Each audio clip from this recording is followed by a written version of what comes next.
আৰু 6-7টা গ'ল এই পিছত অংগনবাদী স্কুল এখন আছিলে মোৰ ফুলকালি যেনেকৈ চলাই সকলোখিনি গুচি গ'ল যেতিয়া চিগাৰ ভাগি গ'ল প্ৰায় 10 মিটাৰ আঁতৰৰ পৰা মই জঁপিয়াই আহি মোৰ পৰিয়ালটো এই মানুহৰ পৰা নাও এখন নি বচাইছিলোঁ লোকৰ বাবে এখন 18 দিয়া নাও আনি থৈছিলোঁ ভাগি ছিগি মোৰ চকুৰ আগতে বুঢ়া হৈ গৈছিলে পানী লাহে লাহে একদম লাহে লাহে বাঢ়া নাই ঘপককৈ বাঢ়িলে প্ৰথমতে চাহ তলটো সুৰুঙা হৈ গুচি গ'ল ৰাস্তা হৈ আছে তলটো সুৰুঙা কৰি মোৰ স্কুলটো নিছে গৰু ঘৰত আনিছে আৰু নাওখন নিছে তাৰ পিছতহে ৰাস্তাটো যেতিয়া বহি গুচি গ'ল মই চিপাই থাকিবলৈ উপায় নাইকিয়া হৈ গ'লত প্ৰায় 10 মিটাৰমান জেগা মই চিপাৰ পৰা খুব দৌৰি আহি পেলাই মই এইবাৰ জাপ মাৰি আহি এইবাৰ গৰাটোত পেট পেলাই পৰি এই মানুহৰ পৰা নাওখন মই পৰিয়ালটো যেনে কোনো নগ'লে আজিকালি নাও যাবলৈ ঘৰ আছিলে এয়া যিমান পুৰণা মুকলি দেখিছে মোৰ একো নাইকিয়া একদম উদ্যম নিষ্পত্তি গৰু ছাগলী চব গ'ল ছাগলী জেগা গৰু আজিলৈকে খবৰে পোৱা নাই গৰু 5টা আছিলে বলদ গৰু আছিলে গাই গৰু 3জনী আছিলে পোৱালি এটা আছিলে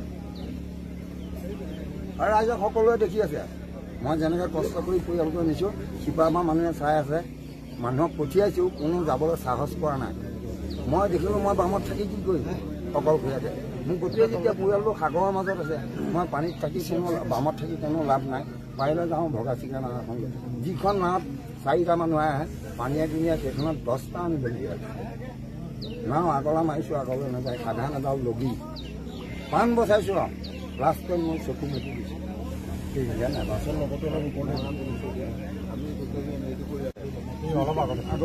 এখন নহয় এই মাথাইটো এটা ছেফ গাৰ্ড দিব লাগিব এনেকৈ বামুণ গাঁৱৰ পৰা ধৰি আলিমূৰলৈ দিলেহে আমাৰ এই মাজুলী সত্ৰখন হ'ব 1 নম্বৰ হ'ল ছেফ গাৰ্ড এই ৰাস্তাটো কোনো ছেফ গাৰ্ড নাই আহি গ'ল নদী এইখন ইয়াৰ পৰা এই 1 কিলোমিটাৰ আধা কিলোমিটাৰ হ'ব নদী আছে এই ৰাস্তাটো যদি এটা ছেফ গাৰ্ড নিদিয়ে আমাৰ সত্ৰবিলাক নাথাকিব আমাৰ সেৱাটো কৰিবলৈ নাপাম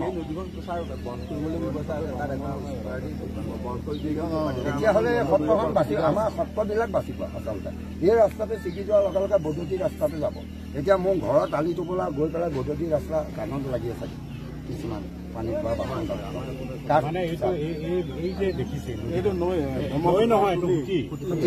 ব্ৰহ্মপুত্ৰৰ পৰা সোমাই অহা বৰ্তমান এইখিনি কাম হৈ লওক আগতে এই মেৰামতি কামখিনি হৈ লওক তাৰপিছত যিসকলৰ মানে ক্ষতি হৈছে আমি তেওঁলোকক ক্ষতিপূৰ্ণৰ কাৰণে কিবা আমি চেষ্টা এটা কৰিম আৰু তাৰপিছত আপোনালোকে যে প্ৰটেকশ্যনৰ কথা কৈছে সেইখিনি কাম কৰি যোৱাৰ পিছতে আমি প্ৰটেকশ্যনৰ কাম আৰম্ভ কৰিম আমি কৰি থাকিম খৰালি সময় যেতিয়া বিভিন্ন আমাৰ মণ্ডলৰ মানুহবোৰো থাকে আৰু মোৰো অলপ দিনৰ পিছত যেতিয়া মিটিংবোৰ আৰম্ভ হ'ব আমি প্ৰশাসনৰ লগতো এই সন্দৰ্ভত আলোচনা কৰিম যে কিয় তেওঁলোকে অলপ দিন আগতে কাম কৰোঁতে 2টা ঠাইত একে সময়ত কিয় নকৰিলে তেওঁলোকে কিয় ভাবিলে যে ইয়াত কৰিলেও হ'ব ইয়াত নকৰিলেও হ'ব ইয়াত য'ত নকৰিলে তাতে আমাৰ ৰাজ্যৰ মানে সেইখিনি আমি কথাখিনি ভাবি আজি মাত্ৰ আহিছোঁ দেখা দিবলৈ আপোনালোকক ভাল বাৰু আমি নথৈ আনন্দ পাইছোঁ আমাক যেন আপোনালোকে খবৰ ল'বলৈ আহিলে আপুনি তাৰ কাৰণে আমি আনন্দ আৰু ক'ত কাম কৰিব লাগে আমি সকলোৱে বুজি লৈছোঁ মই সেইকাৰণে মই ভাবিছোঁ যে মুখ্যমন্ত্ৰী মহোদয় PWD বিভাগ জৰিয়তে ফ্লাইঅভাৰ বনোৱাতকৈ PWD বিভাগটো কাৰোবাক বেলেগক দিয়ক আৰু নিজে জলসম্পদ বিভাগৰ দায়িত্ব দিয়ক ইয়াৰ পূৰ্বে যিজন জলসম্পদ বিভাগৰ মন্ত্ৰী আছিলে কেশৱ মহন্ত ডাঙৰীয়া তেখেতৰ নিজৰ সমষ্টিৰ অৱস্থা নাই জখলাবন্ধাৰ অৱস্থা নাই হাতীমূৰীয়া বান্ধটো মথাউৰিটো কোনে বনাইছে আমি সকলোৱে জানো তথাপিও সেই একে মানুহজন আৰু কণ্টেক্ট পায়ে থাকে এই সময়তো আমি দেখা পাইছোঁ যে যি ধৰণৰ প্ৰাথমিকতা দিব লাগে গুৰুত্ব দিব লাগে নহয় সকলোৱে নিৰ্বাচনৰ প্ৰচাৰত বিভিন্ন ধৰণৰ তুলনা মন্তব্যত বেছি তেওঁলোকৰ সময় দিয়ে গুৰুত্ব দিয়ে আমি যেতিয়া জানোৱে যে গোটেই বিভাগবোৰে মুখ্যমন্ত্ৰী চাই মুখ্যমন্ত্ৰী PWD বিভাগটো এৰি দিয়ক PWD বিভাগ বহুত মানুহ আছে কণ্ট্ৰেক্টৰৰ কাম কৰিবলৈ খালি টেণ্ডাৰ দিব লাগে। PWD বিভাগত মন্ত্ৰীৰ একো বেছি তাত ভূমিকা নাই। জল সম্পদ বিভাগৰ দায়িত্ব লওক।